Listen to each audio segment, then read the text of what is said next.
ભુજમાં કેન્દ્રીય પશુપાલન, ડેરી અને મત્સ્ય ઉદ્યોગ મંત્રી શ્રી પરસોત્તમભાઈ રૂપાલાએ કાંતિ ગુરુ શ્યામજી કૃષ્ણ વર્મા કચ્છ યુનિવર્સિટી ખાતે હમીરજી રત્નો લોક સાહિત્ય કેન્દ્ર અને ગુજરાત સાહિત્ય અકાદમીના સંયુક્ત ઉપક્રમે આયોજિત રાષ્ટ્રીય કક્ષાના ચારણી સાહિત્ય પરિસંવાદમાં મુખ્ય અતિથિ તરીકે હાજરી આપી હતી.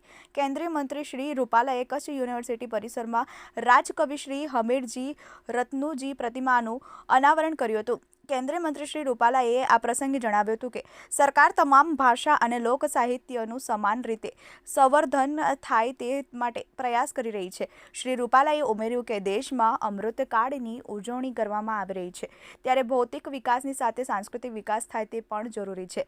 લોક સાહિત્યને જીવનના ધબકાર સમૂહ ગણાવીને શ્રી રૂપાલાએ કહ્યું કે જીવન જીવવાની રીત સંસ્કારોનું સિંચન લોક સાહિત્યમાંથી થાય છે. લોક સાહિત્યના સંવર્ધન માટે પ્રામાણિક પ્રયાસો કરવાનો કેન્દ્રીય મંત્રીશ્રીએ વિશ્વાસ વ્યક્ત કર્યો હતો.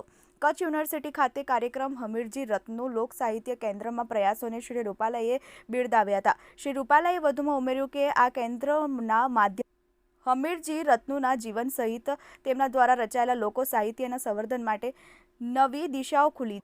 મંચ પરથી શ્રી રૂપાલાએ શ્રી શંભુદાન ઈશરદાન ગઢવી મેમોરિયલ ટ્રસ્ટ ભુજ અને શ્રી શિવશક્તિ સ્ટડી સેન્ટરની કામગીરીની પ્રશંસા કરી હતી. કચ્છ મોરબી સાંસદ શ્રી વિનોદ ચાવડાએ આ ચારણી સાહિત્ય પરિસંવાદને ત્રિવેણી સંગમ સમાન ગણાવ્યો હતો. હમીરજી રત્નો લોક સાહિત્ય કેન્દ્રની સાહિત્ય સંવર્ધનની કામગીરી સહિતની પ્રવૃત્તિઓને શ્રી ચાવડાએ આવકારી હતી.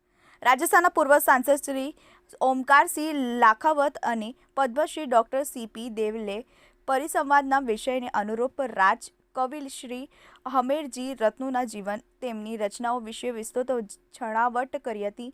હમીરજી રત્નો લોક સાહિત્ય કેન્દ્રમાં નિયામક ડૉક્ટર કાશ્મીરા મહેતાએ સંસ્થાના કાર્યો વિશે સૌને માહિતગાર કરીને આવકાર આપ્યો હતો. કેન્દ્રીય મંત્રી શ્રી રૂપાલા સહિત મહાનુભાવોએ ચારણી સાહિત્યનું વર્તમાન પરિપ્રેક્ષ્ય અને સંવર્ધનને 2 દિવસીય રાષ્ટ્રીય પરિસંવાદમાં સહભાગી થઈને કચ્છી વાર્તાઓ સોવેનિયર સહિત કુલ 3 પુસ્તકોનું વિમોચન કર્યું હતું. આ પ્રસંગે ભુજના ધારાસભ્ય શ્રી કેશુભાઈ પટેલ, પૂર્વ સાંસદ શ્રી પુષ્પાદાન ગઢવી, પૂર્વ રાજ્યમંત્રી શ્રી વાસણભાઈ આહિર, કચ્છ યુનિવર્સિટીના રજિસ્ટ્રાર શ્રી G.M. બુટાણી, જિલ્લા પશુપાલન અધિકારી શ્રી હરેશ ઠક્કર સહિત ચારણી સાહિત્યકારો, સંશોધકો, કચ્છ યુનિવર્સિટીનો સ્ટાફ, વિદ્યાર્થીઓ ઉપસ્થિત રહ્યા હતા. Rathod Dharamsinh, TV18 news, Kutch.